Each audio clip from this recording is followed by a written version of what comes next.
Assalamualaikum warahmatullahi wabarakatuh. Bismillahirrahmanirrahim. Alhamdulillahirabbil alamin.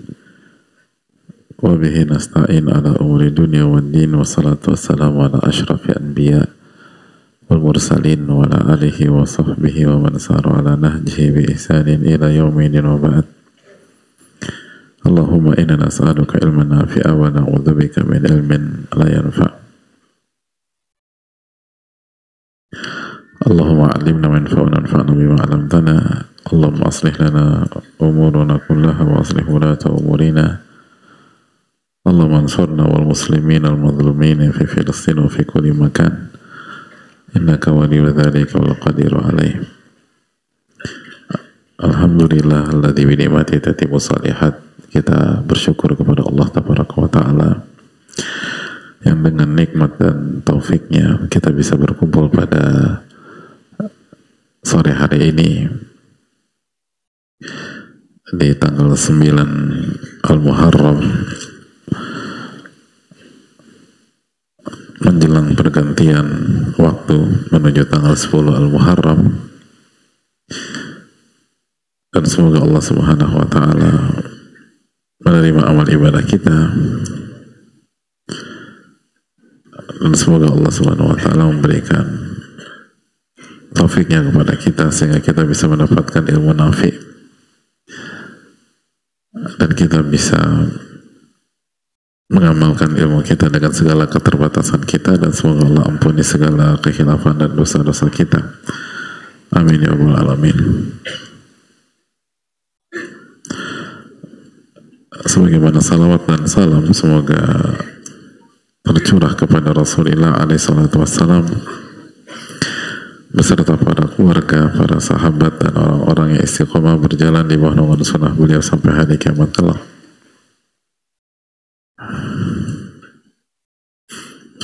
Hadirin yang Allah muliakan,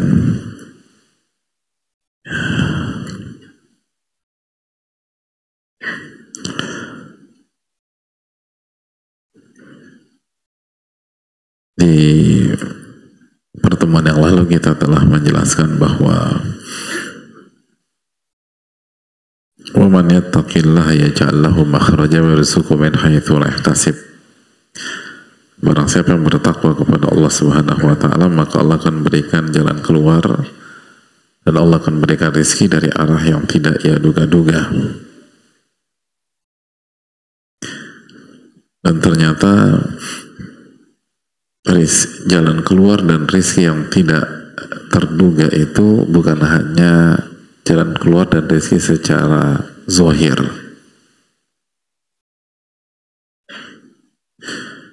bukan hanya jalan keluar dan rezeki secara material,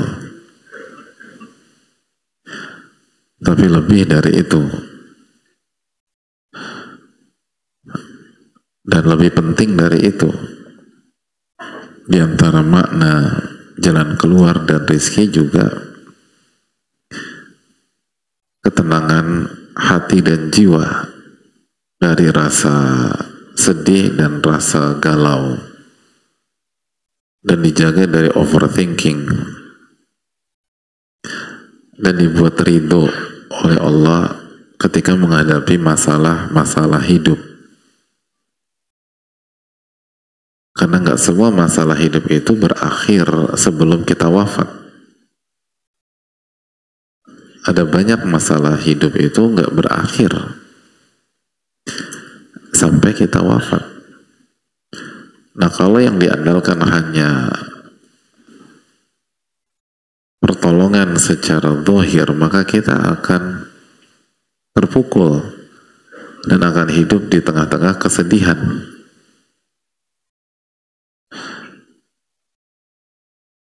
Ada masalah yang tidak ada solusinya. Jadi kalau pola pikir kita bahwa pertolongan atau jalan keluar atau rizki itu hanya sebatas materi dan hal-hal yang zahir dan kasat mata, bagaimana menghadapi masalah yang bernama kematian contohnya? bagaimana menghadapi atau menjalani hari-hari ketika kita ditinggal oleh orang-orang tercinta kita. Itu nggak ada solusinya. Apabila orang-orang yang terdekat dan orang-orang kita sayang itu wafat,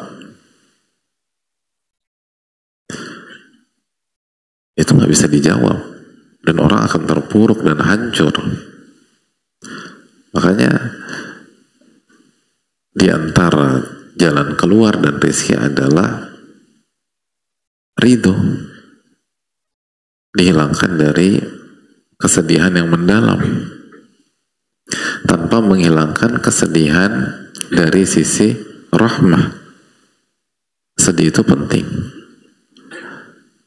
tapi bedakan sedih yang merusak dengan sedih yang positif.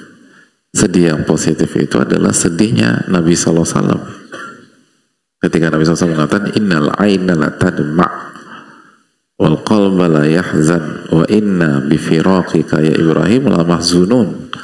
Ketika Ibrahim wafat, putra Rasulullah SAW, Nabi SAW mengatakan sesungguhnya mata ini meneteskan air mata dan hati ini sedih, dan sesungguhnya kita benar-benar berduka di saat kita berpisah dengan engkau.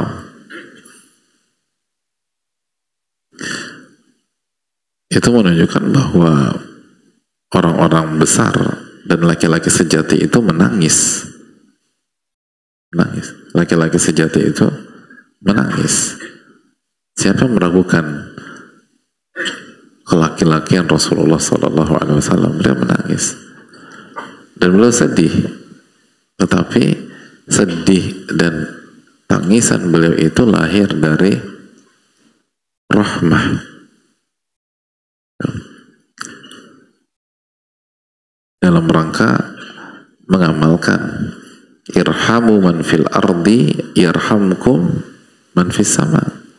Sayangilah dan ungkapkanlah kasih sayangmu kepada yang ada di bumi, niscaya Allah akan memberikan kasih sayang, niscaya yang ada di atas langit akan menyayangimu. Innama yarhamullahu min ibadihi ar-ruhama. Dalam hadits lain kata Rasulullah SAW, sesungguhnya yang disayang oleh Allah hanya hamba-hamba yang bisa mengungkapkan kasih sayangnya. Dan salah satu bentuk ekspresi kasih sayang ketika kehilangan orang-orang yang kita sayangi adalah air mata. Makanya kata para ulama akidah, jika Nabi SAW menangis di saat kehilangan anak atau kehilangan orang-orang yang beliau sayangi, maka yang aib atau yang tercela adalah yang gak nangis. Dan ini menunjukkan menangis itu tidak bertentangan dengan kesabaran. Dan ini menariknya, dan ini terus terang tantangannya. Dari sini kita bisa tahu bahwa dalam menghadapi sebuah masalah,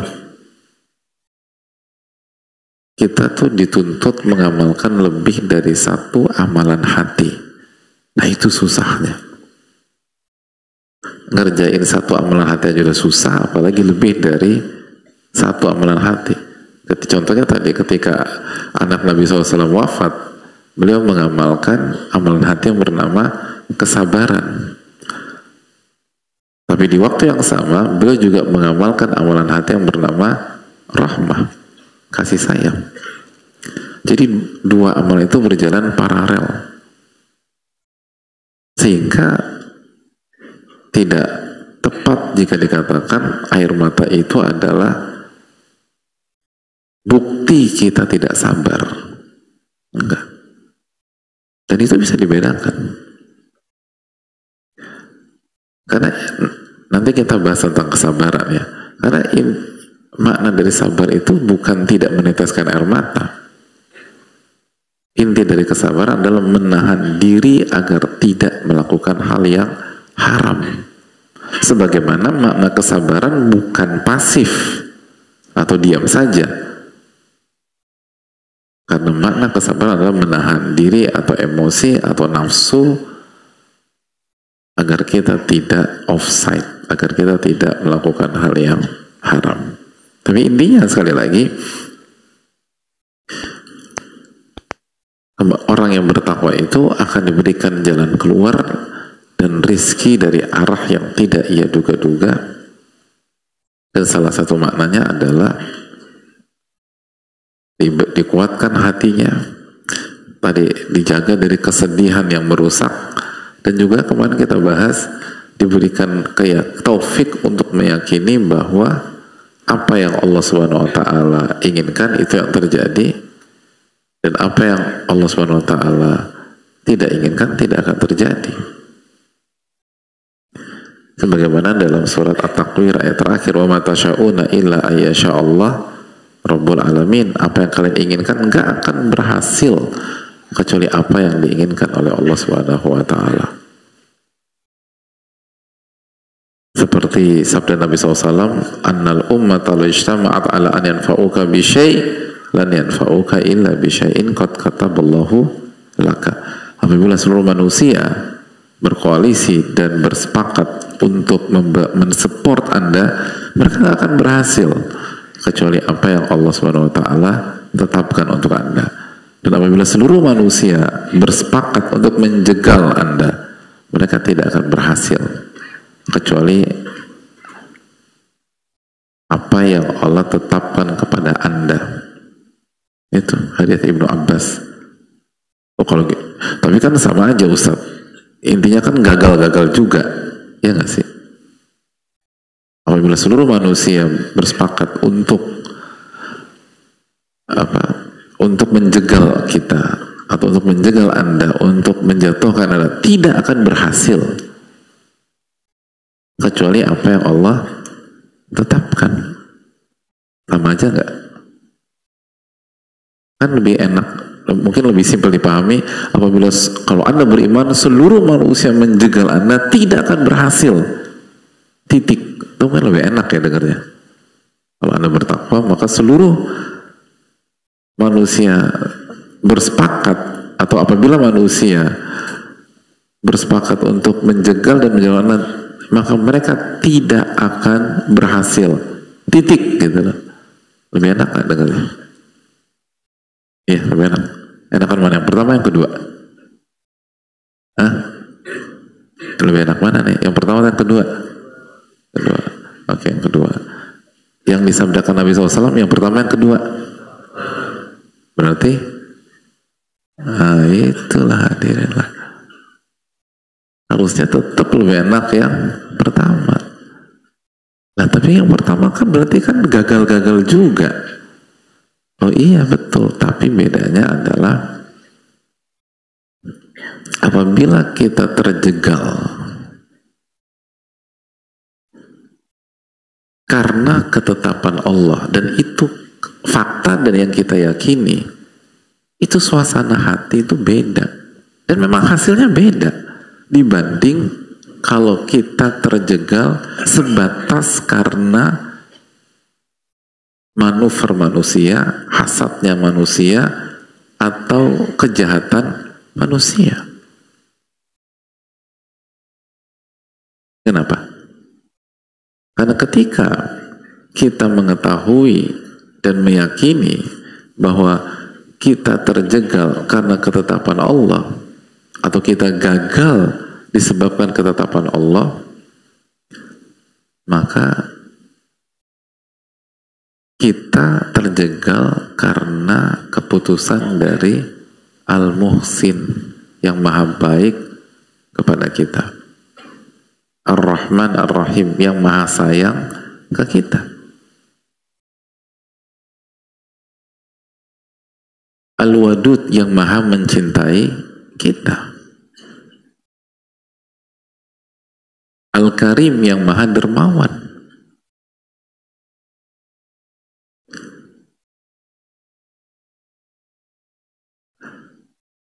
Sama atau beda kalau begitu? Beda. Beda. Kalau pemikiran kita dan keyakinan kita berhenti sampai lo yang buat gue gagal, oh itu dendam kesumat sampai kita mati, bisa jadi. Itu membuat kita susah memaafkan orang. Gara-gara kamu, saya akhirnya nggak dapatkan ini. Tapi kalau itu masih koma, belum titik, iya memang secara teknis dia yang hasad sama kita, dia yang buat kita gagal. Tapi Allah berfirman, wa ma tasyauna illa ayyasha'allahu, mereka nggak akan berhasil kecuali ini dikehendaki oleh Allah dan ditetapkan oleh Allah. Berarti intinya mereka atau Allah Subhanahu wa taala? Allah. Kalau intinya Allah Subhanahu wa taala, nggak mungkin tanpa hikmah. Nah itu. Nggak mungkin tanpa ada pelajaran. Makanya orang-orang beriman kan kalau ada sesuatu, Rabbana ma khalaqta hadza batila. Ya Allah, engkau nggak mungkin menciptakan sesuatu tanpa ada hikmah, tanpa ada kebaikan, tanpa ada pelajaran.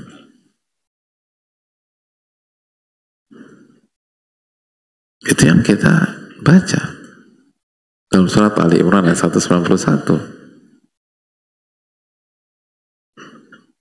Dan kesulitan itu kata Allah, inna ma'al usri yusra.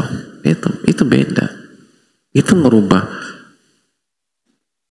perasaan dan suasana hati 180 derajat. Itu twistnya tuh 180 derajat. Gitu.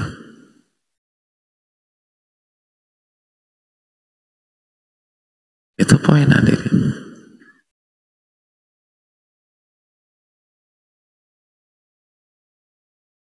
Hadirin lagi opname di rumah sakit, lagi terkapar gitu loh, tidur, lagi pokoknya sakit serius, jangan hadirin lah, ada seseorang, atau nggak usah sakit serius lah, pokoknya lagi sakit-sakit biasa lah, rumah sakit. Terus pas bangun, ternyata di sisi kita ada teman kita, terus nyuapin obat. Nyuapin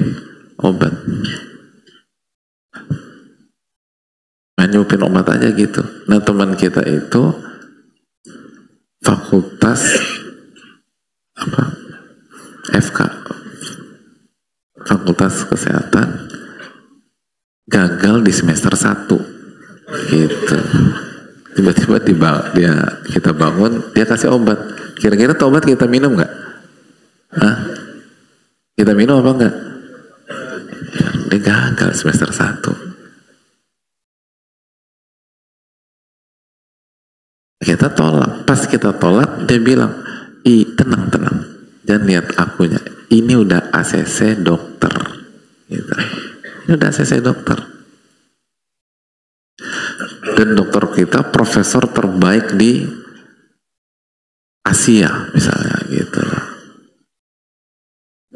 Jadi dokter kita, dokter profesor terbaik di Asia Pasifik misalnya.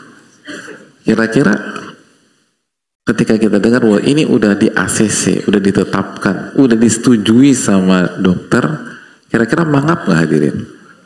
Nah, berubah kan?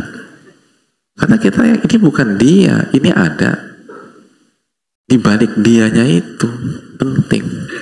Itu merubah peta. Bisnis kita dijegal gitu. Sakit hati. Tapi kalau penjegalan ini itu bukan dia sebenarnya intinya. Wa ma tasyauna illa ayyasha'allah. Law ijtama'at 'ala an yadurruka bi syai' la yadurruka illa bi syai'in qad kataballahu 'alaik. In ijtama'u 'ala an yadurruka bi syai' la yadurruka illa bi syai'in illa bi syai'in qad kataballahu 'alaik. Kalau mereka ingin menjegal, mereka nggak akan berhasil kecuali apa yang Allah Subhanahu wa taala tetapkan. Allah itu siapa? Oh, Ar-Rahman, Ar-Rahim, Al-Muhsin, al-hakim, alaihissallahu bi ahkamil. Nah itu kan hafal ayatnya. Bukankah Allah pemutus yang paling bijak? Gak ada yang lebih bijak dari Allah Subhanahu Wa Taala. Pasti bijak.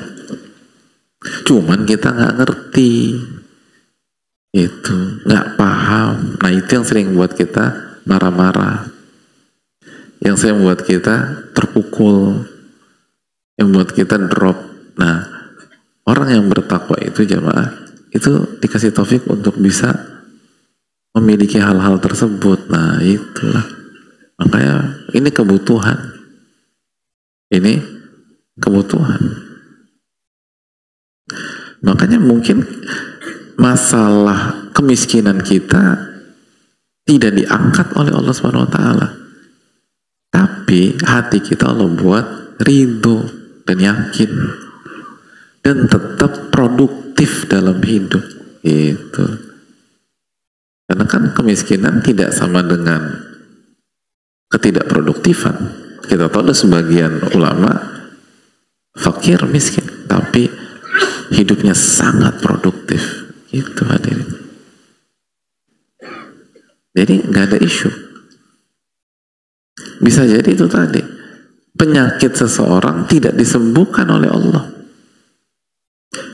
Tapi solusinya apa dong? Katanya kalau bertakwa dikasih, iya penyakitnya nggak disembuhkan. Solusinya apa? Dibuat ridho. Nah itu. Dibuat tenang tuh hati, walaupun sakit. Ada banyak orang sehat hati nggak tenang. Dibuat yakin bahwa ini ketetapan Allah kepada saya. Dibuat hati ini mudah mengingat Nabi Ayub misalnya, gitu loh. Orang lagi sakit serius, ingat kisah Nabi Ayub kan ngebantu hadirin. Nah itu dimudahkan sama Allah. Makanya Allah kasih rizki dari arah yang tidak Anda duga. Mayoritas kita common sense-nya yang kita duga dan prediksi, kalau sakit rizki atau solusi yang kita duga langsung atau disembuhkan. Padahal rizki atau jalan keluar tidak harus tentang kesembuhan. Ada beberapa opsi lain gitu loh. Nah ini yang harus kita yakini hadirin, dan harus kita renungkan bersama-sama. Oleh karena itu sekali lagi disinilah pentingnya ketakwaan. Disinilah pentingnya ketakwaan. Makanya ada banyak orang yang berubah, bertaubat, dan semenjak dia bertobat dia nggak pernah kaya lagi sebagaimana dulu, tapi hidup mereka tenang, dan lagi-lagi mereka tetap produktif. Mereka bertakwa kepada Allah semaksimal mungkin, dan bisa jadi sebagian mereka tidak kaya itu pilihan hidup. Nah itu loh. Kok hadirin senyum-senyum? Merasa terhibur atau itu pengalaman pribadi? Kayaknya lebih merasa terhibur kali ya. Oh ya, iya kan Imam Ahmad kan gitu. Nah ini pentingnya kita belajar tuh sehingga kita bisa melihat dengan cakrawala, berpikir lebih luas. Nah itu penting hadirin sekalian. Dan semoga Allah memberikan taufik kepada kita. Amin ya rabbal alamin.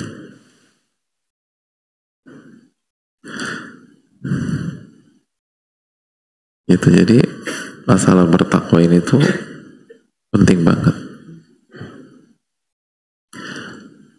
Jadi harus diingatkan terus, disampaikan gitu.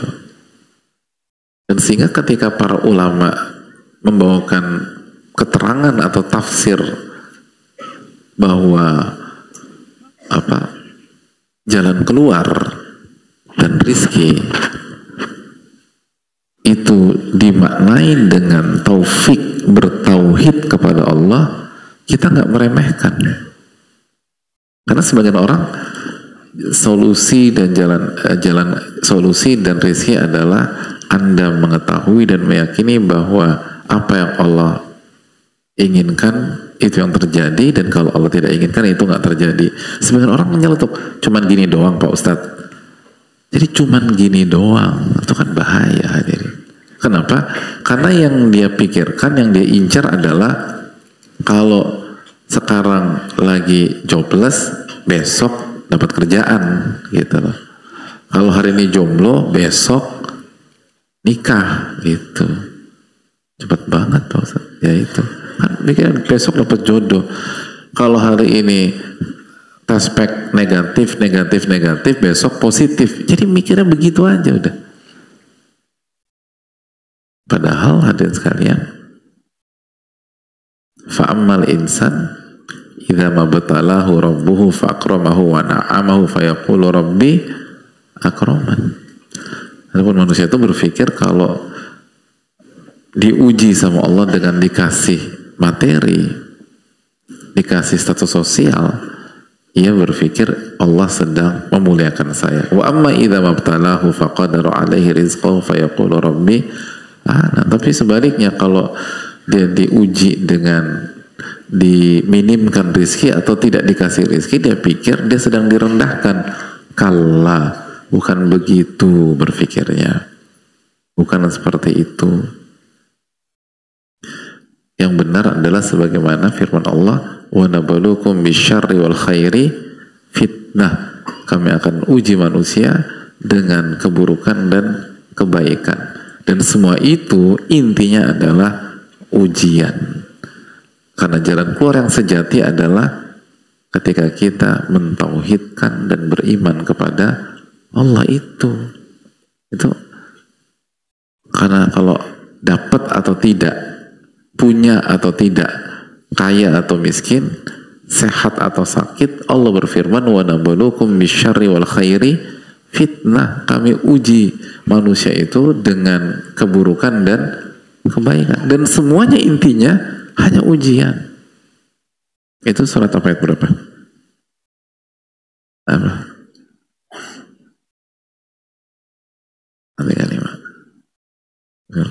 Yang di sini siapa tadi yang bilang? Ayah silakan. Jadi itu poinnya, jazakallahu khairan. Ya, kenapa? Apa? Oh iya, iya. Puasa nggak hadir yang itu? Antum puasa nggak? Nah, ya, dapat buka. Nah, itu lagi. Antum puasa? Ah ya,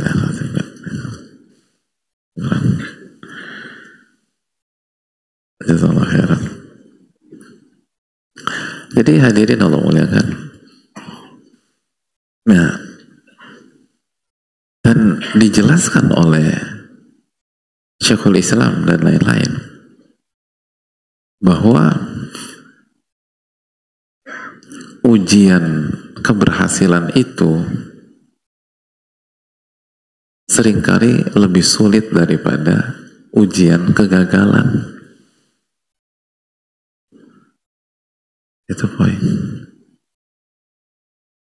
Dan dijelaskan para ulama, mayoritas orang beriman itu berhasil kalau dikasih ujian yang gak enak, dan mereka sabar. Tapi hanya sedikit orang yang berhasil ketika dikasih ujian keberhasilan. Itu hakikatnya gak mudah gitu loh. Kenapa? Banyak faktor. Di antaranya dari dulu yang ditanamkan di diri kita itu, ujian itu sama dengan kesusahan, kegagalan, dan apa? Cinta. Kenapa tiba-tiba cinta itu? Aduh, penderitaan atau kesulitan hidup. Kenapa ngomong-ngomong? Kenapa bicara cinta? Kesulitan. Jadi bukan cinta. Nah. Cintanya sulit maksudnya. Nah, apa-apa. Karena lagi jatuh cinta kasih. Jadi hadirin Allah muliakan, kan dari dulu kan secara umum kan common sense kita itu apa, pola pikir umum kita kan bahwa ujian atau musibah itu kalau nilai jelek gitu loh, nilai ujian dapat 4, dapat 5 gitu loh. Tapi kalau nilai bagus itu prestasi, itu bukan ujian, itu bukan musibah. Itu bukan ibtila gitu loh. Akhirnya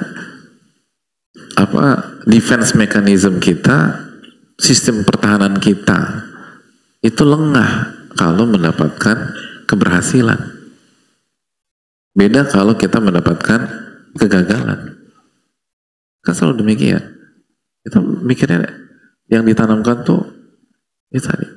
Kalau sakit itu ujian, kalau sembuh itu bukan ujian. Akhirnya, coba, pada saat kita sakit, secara umum kita lebih dekat sama Allah. Ketika kita diuji sehat, banyak yang gagal, lupa gitu lah. Kan selalu demikian, atau seringnya demikian. Nah makanya pentingnya ini, bahwa inti dari jalan keluar dan rizki adalah ketika kita beriman kepada Allah. Karena begitu kita beriman, bertauhid, apapun ujiannya pasti berhasil. Gitu. Mau ujian kegagalan atau keberhasilan, mau ujian kemiskinan atau ujian kekayaan, mau ujian sakit atau ujian sehat, hadirin pasti bahagia, pasti berhasil. Itu. Nah itulah jalan keluar dan rezeki sejati. Nah itulah kenapa penuntut ilmu itu harus punya ketakwaan dan ngerti bagaimana atau apa yang dimaksud dengan solusi dan rizki gitu loh.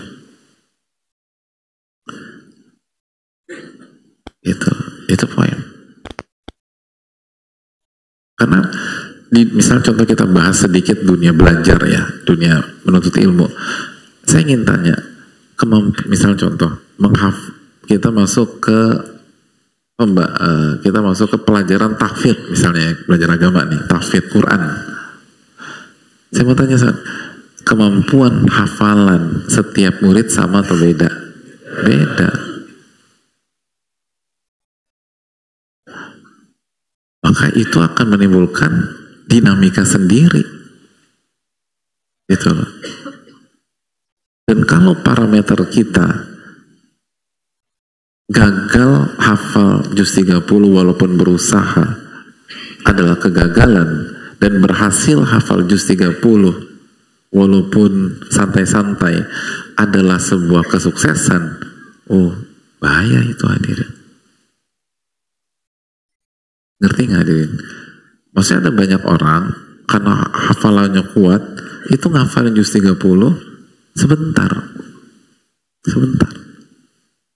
Dan itu bisa disambi main, disambi ngomongin orang. Lu beneran serius. Orang kalau dikasih kejeniusan kan, padahal apakah itu yang diinginkan oleh Allah dan Rasulnya? Bukan. Ahlul Quran kan bukan begitu. Al-Quran adalah bagaimana Al-Quran itu hidup di dalam kehidupannya.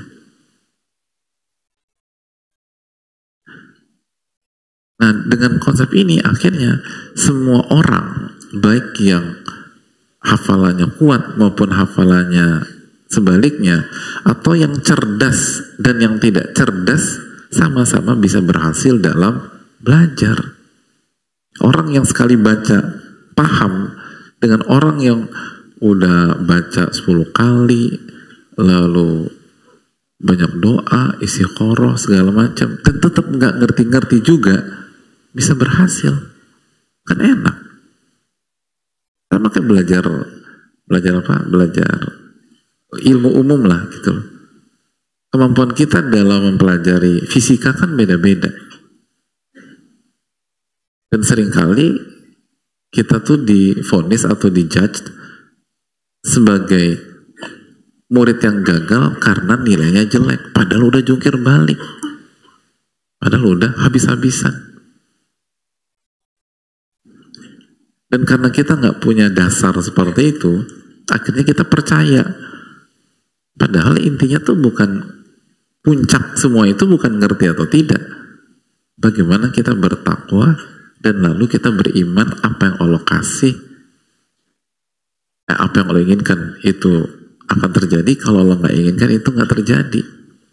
Jadi ketika kita ditakdirkan biasa-biasa aja, bukan orang yang cerdas, bukan orang jenius, lalu kita berusaha memaksimalkan potensi kita, kita fine-fine aja dalam hidup, nggak merasa tersaingi, gitu. Nggak membanding-bandingkan, nggak hasad sama orang. Itu kan hidup itu ya, itu solusi hidup, itu jelas, clear itu. Tapi kalau hidup kita selalu nggak punya konsep itu, hadirin dapat 9,5, tapi satu kelas 9,6, panik hadirin. Ya Allah, 9,6, oh 9,5, merasa terpukul, akhirnya lupa bersyukur. Padahal kita udah maksimal, kita udah maksimal. Jadi sekali lagi, jalan keluar, lalu dihilangkan kesedihan dan overthinking, dan meyakini bahwa apa yang terjadi itu ketetapan Allah, dan yang tidak terjadi itu karena Allah tidak kehendaki, itu dampaknya dahsyat dalam kehidupan kita sehari-hari. Punya dahsyat, dampaknya dahsyat. Itu poin. Makanya kan hadirin sekalian, ketika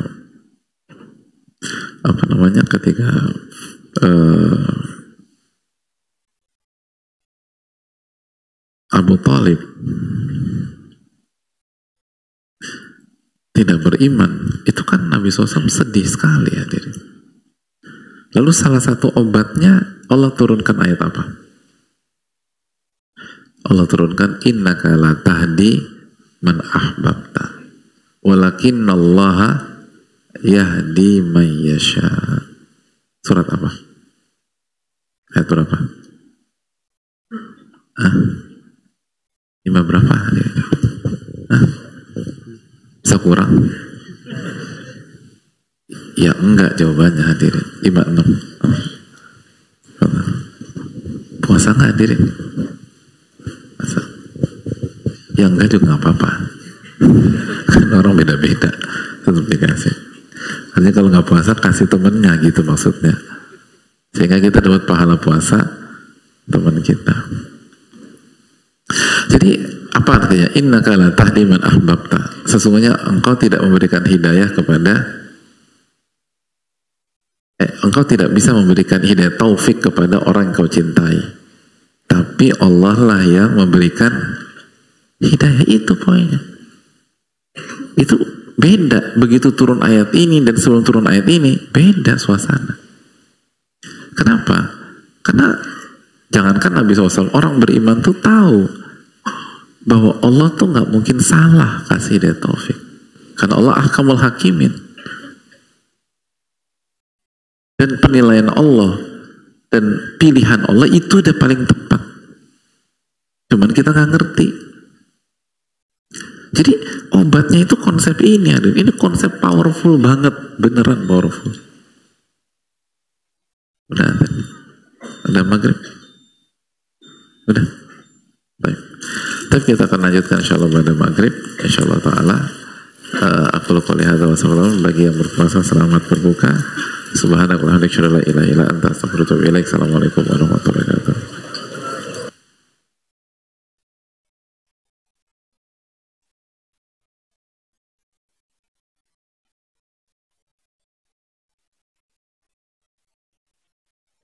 Assalamualaikum warahmatullahi wabarakatuh. Bismillahirrahmanirrahim. Alhamdulillahirabbil alamin. Wa bihi nasta'in ala umuri dunya waddin, wa salatu wassalamu ala asyrafil anbiya wal mursalin wa ala alihi wa sahbihi wa man sara ala nahjihi bi ihsanin ila yaumiddin wa ba'd. Allahumma inna nas'aluka ilman nafi'a wa na'udzubika min ilmin la yanfa'. Allahumma 'allimna ma yanfa'una wanfa'na bima 'allamtana.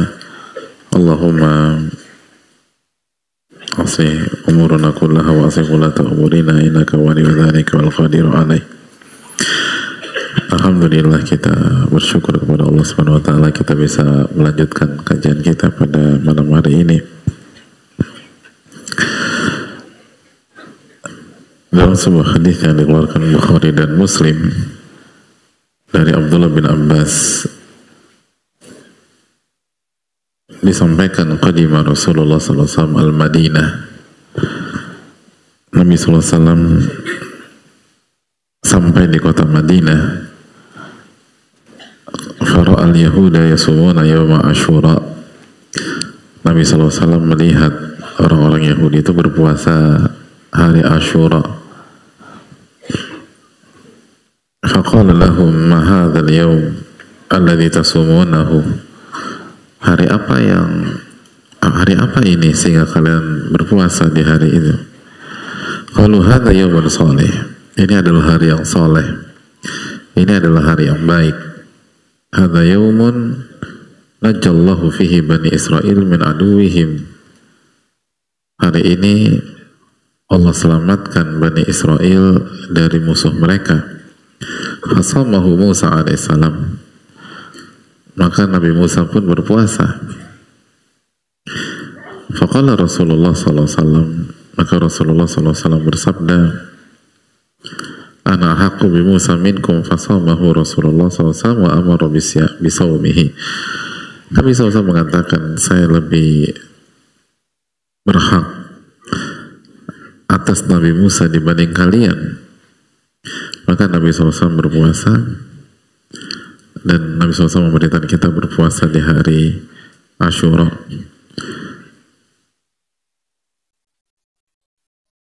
Dan hari Ashura adalah tanggal 10 Al-Muharram. Kalau konteksnya pada hari-hari ini, maka hari Ashura jatuh pada esok hari, di mana dijelaskan dalam hadis Abu Qatadah bahwa puasa hari Ashura menghapuskan dosa 1 tahun ke belakang. Dan ini menunjukkan bahwa hari Ashura adalah hari yang besar, hari di mana Allah menyelamatkan Nabi Musa dengan Bani Israel dari musuh mereka yaitu Fir'aun. Dan berbicara tentang hari tersebut atau kejadian di hari tersebut dan korelasinya dengan pembahasan kita atau angle yang sedang kita bahas, kita tahu bahwa pada tanggal 10 Al-Muharram, di hari pengejaran itu, Fir'aun mengejar Nabi Musa dengan bala tentaranya.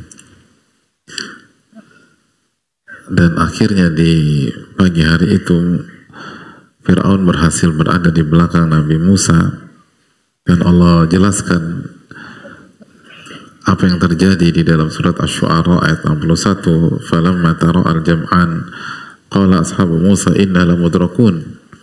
Dan ketika kedua belah pihak sudah saling melihat, Fir'aun bisa melihat rombongan Nabi Musa alaihissalam, dan rombongan bisa melihat Fir'aun dan bala tentaranya. Dan pada saat itu mereka terpojok karena di hadapan mereka adalah laut. Qala ashabu Musa, maka sebagian orang dari rombongan Nabi Musa menyampaikan, inna lamudrakun, kita akan tertangkap. Lalu Nabi Musa mengatakan, qala kallah inna ma'iya rabbi sayahdin. Sekali-kali tidak, karena Rabbku bersama dengan diriku, dan Rabbku akan memberikan petunjuk kepadaku. Dan apa yang terjadi beberapa saat kemudian, fa'awhayna ila Musa an idrib bi'asaqal bahra fanfalaqa fakana kullu firqin kattawdil azim. Maka kami wahyukan kepada Nabi Musa untuk memukulkan tongkatnya ke permukaan laut, maka laut pun terbelah,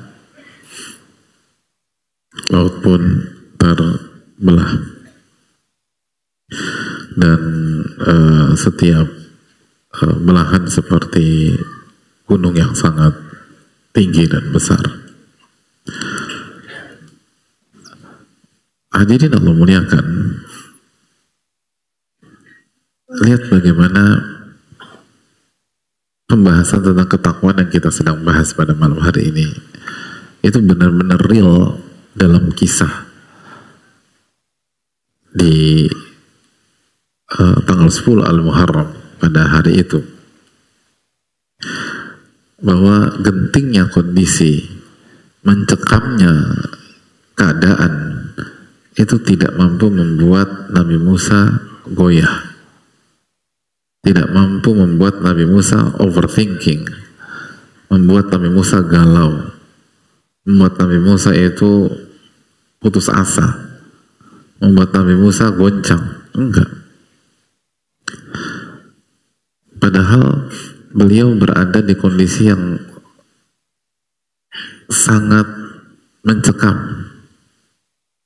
Dan lihat bagaimana Allah Subhanahu wa taala berfirman, falamma tara al-jam'an qala ashabu Musa inna lamudrakun. Hadirin Allah muliakan, coba kita renungkan Allah mengatakan apa, yang artinya, dan ketika kedua belah pihak sudah saling melihat satu dengan yang taro'a, ro'a ya ro, taro'a ya taro'a, saling melihat satu dengan yang lain, dan sebagian rombongan mengatakan kita akan tertangkap. Tapi apa yang diucapkan, apa respon Nabi Musa? Qala kalla inna ma'i rabbi sayahdin. Enggak, bukan begitu. Robku bersama dengan diriku, ia akan memberikan petunjuk padaku. Hadirin, coba kita renungkan ya hadirin. Dan kita lihat. Saya mau tanya sama hadirin, pernah galau nggak dalam hidup? Pernah ya?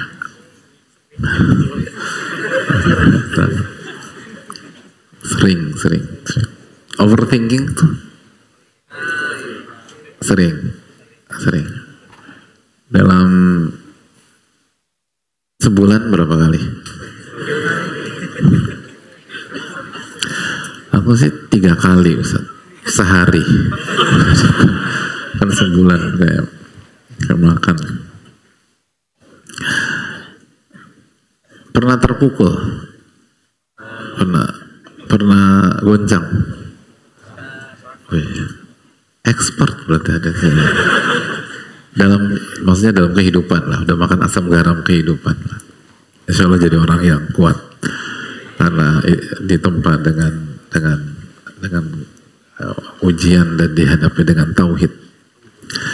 Nah, lalu kita lihat pengalaman kita pada saat kita galau, pada saat kita sedih, pada saat kita overthinking, pada saat kita goncang, pada saat kita panik.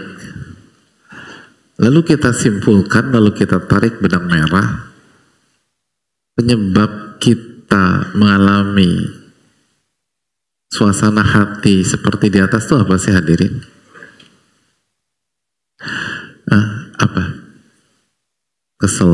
Bukan. Jadi sadar gak sih kita bahwa semua sebab, contoh deh, sebabnya apa? Kapan hadirin merasa terpukul? Pas kapan? Kenapa? Gagal nikah. Tadi cinta, sekarang gagal nikah. Jadi semua selalu digiring ke sana udah. Ya Allah. Wah, isunya selalu dibawa ke sana, gagal nikah. Gagal nikah tuh lebih tepatnya apa ketika ditolak gitu? Ketika ditolak. Apalagi kalau ditolaknya pakai kalimat yang klise gitu ya. Antum lebih berhak mendapatkan wanita yang lebih soleh daripada saya. Waduh, itu agak dalam tuh. Kayak nggak ada alasan lain gitu loh. Tapi pernah ya digituin ya? Oh pernah, Masya Allah. Oke, selain gagal nikah, apa lagi? Gagal masuk sekolah atau PT perguruan tinggi yang diincar gitu loh. Begitu pengumuman keluar, nama kita di list tuh nggak ada, kan gitu ya? Atau mungkin tidak lulus gitu loh, ya kan gitu ya? Terus apa lagi? Apa? Bisnis, gimana contoh bisnis?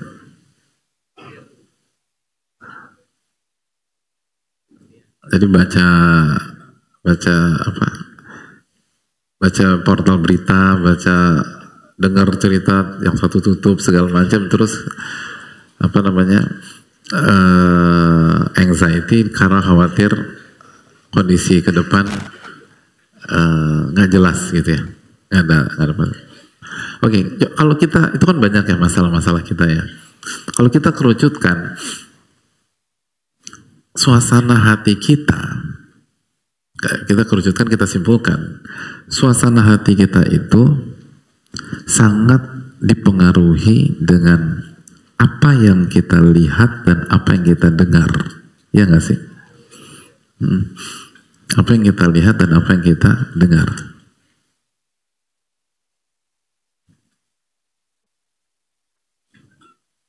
Kan itu.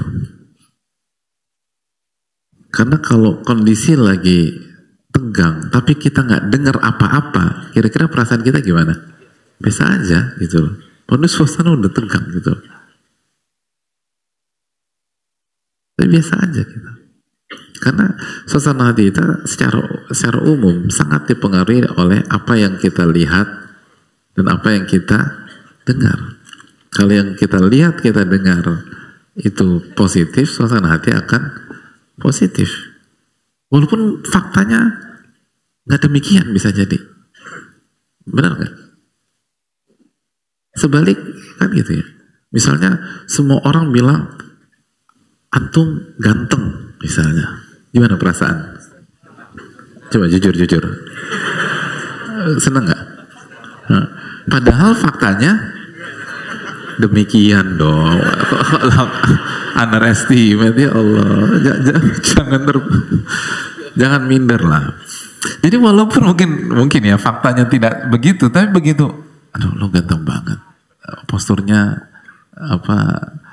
proporsional, atletis segala macam. Padahal body fat kita 40 misalnya, tapi kalau semua mengatakan Anda atletis, kita semangat. Padahal faktanya nggak demikian. Faktanya tidak demikian. Jadi kita tuh seringkali lebih dipengaruhi oleh apa yang kita dengar, apa yang kita lihat, dan seringkali lebih kuat daripada fakta itu sendiri. Sebaliknya, kalau yang kita dengar atau kita lihat itu negatif, walaupun faktanya positif, kita terpukul seringkali. Itu tadi. Satu masjid bilang, jangan satu masjid lah, satu lapangan bilang hadirin jelek gitu. Walaupun hadirin mendapat predikat pria tertampan di Indonesia, itu bisa terpukul. Ya itu lemahnya manusia. Manusia itu sangat lemah dengan apa yang ia dengar dan apa yang dia lihat. Makanya kan pilih lingkungan itu penting, itu poinnya. Karena lingkungan itu akan menggiring apa yang Anda dengar dan apa yang Anda lihat. Semua demikian.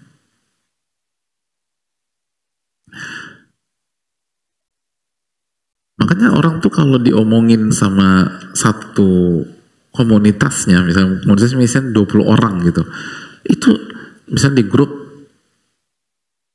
ada grup dia diomongin, terus ketemu sama temennya diomongin juga, padahal dia juga ngomongin, isinya cuma 50-40 orang, itu dia bisa merasa satu dunia yang ngomongin dia, satu dunia lagi ngomongin dia, padahal kalau dia keluar sedikit beli pecel gitu, tukang pecel juga nggak ngerti dia lagi ngomongin apa, tapi perasaannya tuh merasa minder, merasa terpukul, nggak pede, sampai beli pecel nggak pede, padahal nggak ada kaitannya. Dan dia bayar, bukan ngutang. Jadi sekali lagi, tapi itu pengaruh manusia itu sangat dipengaruhi dengan apa yang dia lihat dan apa yang dia dengar. Coba kembali ke ayat ini. Di ayat ini Nabi Musa benar-benar menghadapi kondisi yang sangat tidak kondusif. Yang beliau lihat belakang Fir'aun, depan laut gitu. Depan nih laut, belakang Fir'aun gitu. Gimana sih kalau hadir ngelihat belakang Fir'aun? Aduh. Terus bukan hanya itu. Qala ashabu Musa, lalu mulai ada celetukan. Itu apa yang beliau lihat, apa yang beliau lihat. Lalu apa yang beliau dengar? Yang beliau dengar, qala ashabu Musa, inna lamudrakun. Kita akan ketangkep. Bayangkan. Dan itu yang Allah angkat dalam ayat ini. Yang Allah angkat apa yang Nabi Musa lihat dan apa yang Nabi Musa dengar. Di tanggal 10 itu. Dan semuanya negatif. Yang dilihat negatif, horor, yang didengar juga horor. Tapi hasilnya qala kalla inna ma'iya rabbi sayahdin. Allahu akbar. Hasilnya positif. Bukan demikian. Sesungguhnya Rabbku bersama dengan diriku dan ia akan memberikan petunjuk kepada diriku. Dan pada saat itu Nabi Musa juga clueless secara teknis, gak tahu apa solusi. Makanya Allah kata fa'auhayna, maka kami pakai kata sambung fa atau pakai huruf sambung fa. Itu artinya wahyu baru Allah kasih setelah Nabi Musa bicara demikian. Jadi setelah Nabi Musa mengatakan Allah akan kasih petunjuk, dan sebelumnya Nabi Musa mengatakan pakai sin, sayahdin. Sin di kata kerja hadayahdi itu menunjukkan akan datang. Jadi sin di ayat ke-60 di ayat 62 sayahdin itu menunjukkan future, menunjukkan masa depan atau menunjukkan ke depan, bukan sekarang. Sayahdin artinya petunjuk belum datang. Ini tentang keyakinan. Baru fa'auhayna ila Musa an idrib bi'asakal bahra fanfalaqah. Lihat bagaimana ketakwaan di level tertinggi itu tidak bisa dipengaruhi oleh apa yang dia atau apa yang seseorang itu dengar dan apa yang seorang itu lihat dari hal-hal yang negatif. Itu yang ditawarkan, hadirin. Dan ketika besok kita puasa Asyura, ada banyak hikmah, dan salah satu hal yang harus kita camkan adalah surat Asy-Syu'ara ayat 62 ini atau 61-62. Dan itu intinya. Itu yang diangkat oleh Allah. Kan hadirin sekalian,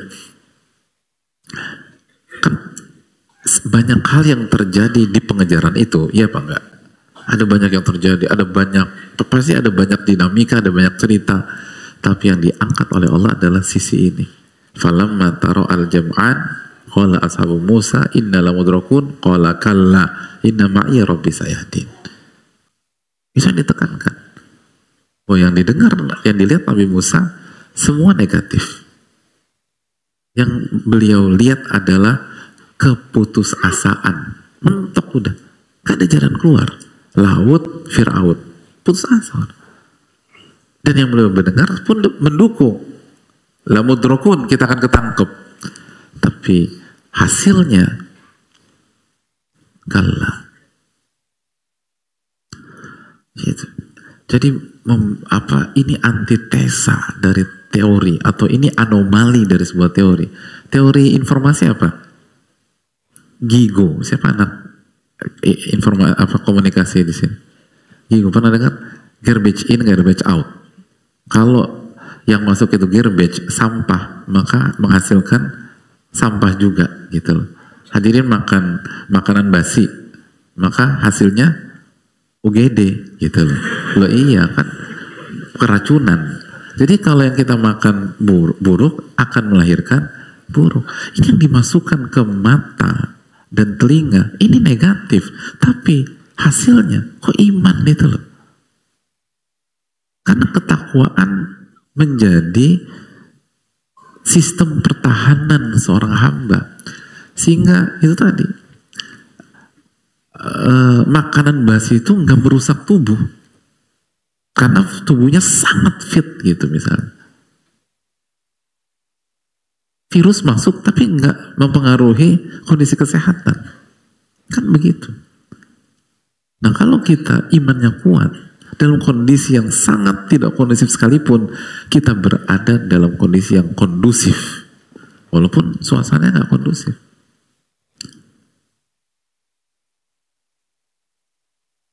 Jadi ketika kita puasa esok, di samping kita mencari penghapusan dosa 1 tahun, tapi pesan tentang ketakwaan, pesan tentang sami'na wa ata'na. Karena sekali lagi, Allah yang perintahkan Nabi Musa keluar. Ini tentang ketakwaan. Ini bukan kabur karena maling sendal, maling ayam, atau kawin sambil lari, atau segala macam. Ini tentang ketakwaan. Allah yang perintahkan Nabi Musa untuk keluar di malam hari, lalu dikejar sama Fir'aun. Maka ketika ini sebuah perjalanan ketakwaan, maka hasilnya adalah saya akan berikan solusi dan rezeki dari arah yang tidak ia duga. Dan dalam konteks ini Allah berikan solusi batin sebelum Allah kasih solusi zahir. Bisa dimengerti nggak? Mana yang lebih dulu? Ketenangan hati atau berjalan di tengah lautan? Itu poin. Itu. Jadi dalam kejadian di tanggal 10 Muharram pada saat itu, Allah kasih Nabi Musa alaihissalam solusi batin dan solusi zahir. Tapi yang menariknya, solusi batin lebih dulu daripada solusi zahir. Rizki batin yang bernama tauhid, iman, keyakinan, ketenangan, optimisme lebih dulu daripada solusi yang bernama berjalan di tengah lautan. Itu. Nah seringkali yang kita ingat ketika kita mendengar kisah ini, solusi apa? Zahir langsung. Kita lupa solusi batinnya. Padahal itu yang lebih dulu. Dan itu yang paling penting. Itu yang paling penting. Ini pelajaran mahal. Sekali lagi, ada 2 solusi dikasih oleh Allah. Solusi batin, solusi zahir. Dan solusi batin lebih dulu daripada solusi zahir. Rizki batin lebih dahulu daripada rizki zahir. Karena itu yang paling penting. Orang tuh kalau udah panik, berantakan semua. Dan kita lupa bahwa ketidakpanikan itu rizki dari Allah. Kita kalau nggak tenang, nggak bisa mikir hadirin. Kita ujian fisika, panik nggak tenang, nggak bisa mikir. Kita tenang aja, nggak ngerti juga tuh aja. Kok jadi curhat ya? Subhanallah. Ya Allah. Ini panik nggak bisa apa? Dan kita lupa menyadari dan bersyukur bahwa ketenangan itu ada rizki dari Allah Subhanahu wa Ta'ala, dan Allah kasih lebih dulu. Kan itu tadi, karena rizki zahir itu seringkali setelah rizki batin, karena akarnya itu rizki dan solusi yang berupa iman, ketakwaan, dan melahirkan ketenangan, keteduhan, kelapangan, optimisme, spirit, dan semangat juang yang ada di dalam hati. Saya rasa hampir satu masjid ini sudah sering mendengar kisah Nabi Musa alaihissalam. Tapi sadar nggak kita? Bisa jadi selama ini fokus kita hanya di solusi zahir.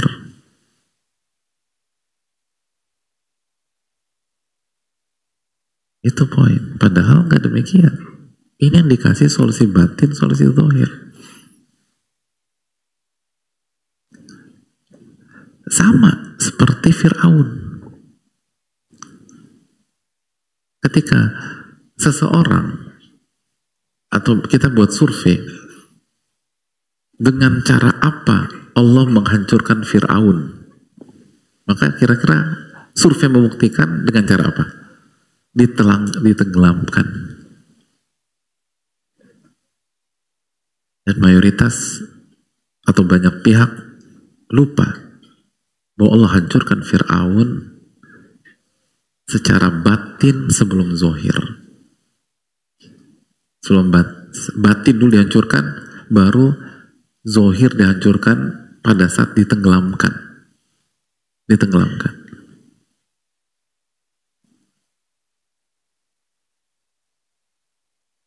Kapan dihancurkan secara batin?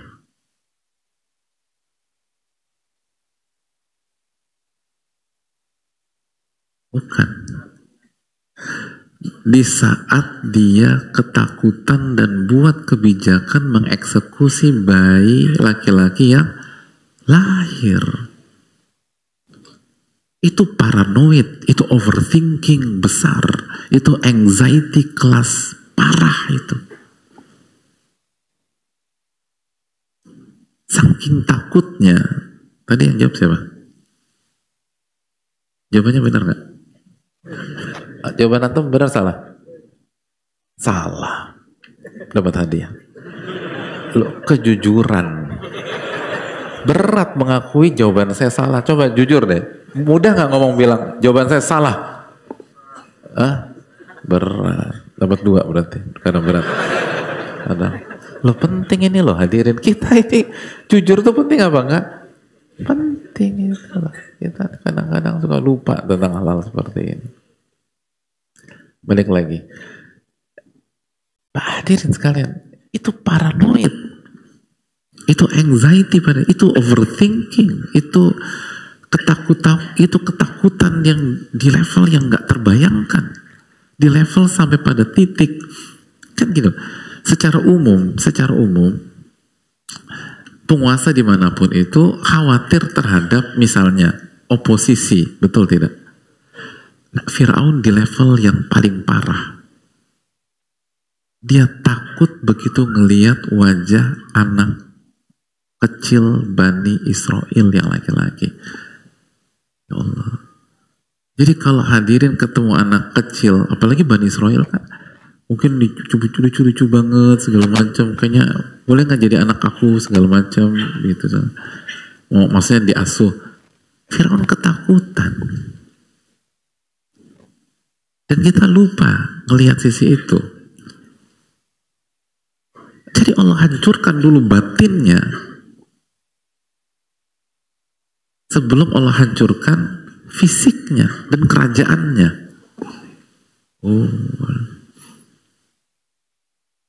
Itu poin. Makanya sekali penting ini. Dan itu seringkali kan kita gitu ngelihat apa kehidupan dunia kan kita pikir kalau hidup di rumah mewah atau penuh fasilitas, uang banyak, otomatis bahagia. Tidak, ini pelajaran mahal. Ini pelajaran mahal. Fir'aun itu ikon yang harus kita renungkan. Makanya diangkat dalam Al-Quran karena pelajaran mahal tentang kehidupan, tentang kesyirikan, tentang kekufuran, tentang kesombongan, tentang keangkuhan di balik profil yang satu ini, agar kita tidak mengikuti jalannya. Jadi dari sini kita sebagaimana orang bertakwa ditolong secara batin sebelum ditolong secara zahir, dalam kasus ini Fir'aun dihancurkan secara batin sebelum dihancurkan secara zahir. Nah itu poin. Makanya, dan kalau orang sudah dihancurkan secara batin, itu dihancurkan secara zahir, bisa perlu bisa tidak hadirin. Makanya kan nggak semua tokoh-tokoh durjana itu dihancurkan secara zahir.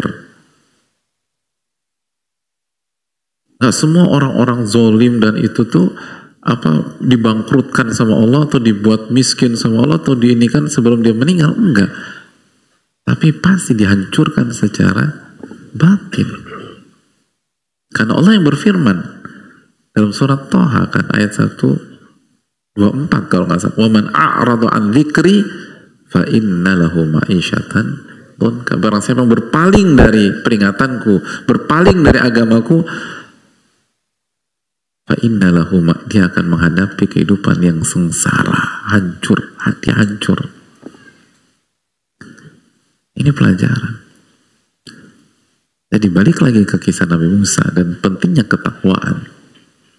Bagaimana Allah memberikan solusi dan rizki secara batin sebelum Allah kasih secara zahir. Dan inti adalah secara batin. Inti secara batin. Itu yang paling inti.